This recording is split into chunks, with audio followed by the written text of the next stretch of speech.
तुम्हाला माहिती आहे का, रोज स्वयंपाकात वापरले जाणारे लसूण आणि कांदे हे फक्त चव वाढवत नाहीत, तर आरोग्याचं नैसर्गिक औषध आहेत. चला पाहूया त्यांचे मुख्य फायदे. पहिला फायदा, सूज कमी करतात. लसूण आणि कांदे शरीरातील सूज आणि वेदना कमी करण्यास मदत करतात. दुसरा फायदा, सर्दी खोकल्यापासून संरक्षण. त्यातील नैसर्गिक घटक रोगप्रतिकारशक्ती मजबूत करतात आणि संसर्गापासून बचाव करतात. तिसरा फायदा, डिटॉक्स आणि जंतुनाशक गुणधर्म. लसूण शरीरातील घातक घटक बाहेर टाकायला मदत करतो आणि बॅक्टेरियांशी लढतो. चौथा फायदा, पचन सुधारतात.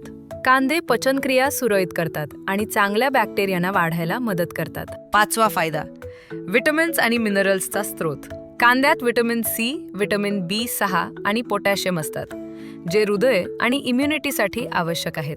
सहावा फायदा, हृदयासाठी फायदेशीर. कांद्यातील अँटीऑक्सिडंट्स आणि सल्फर घटक हृदयविकाराचा धोका कमी करू शकतात.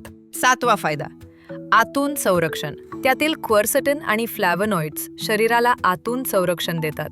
म्हणूनच मैत्रिणींनो, रोजच्या आहारात लसूण आणि कांदे नक्की ठेवा आणि नैसर्गिक पद्धतीने निरोगी राहा. व्हिडिओ आवडला असेल तर लाईक करा आणि अशाच हेल्थ टिप्ससाठी आपल्या चॅनलला सबस्क्राईब करा.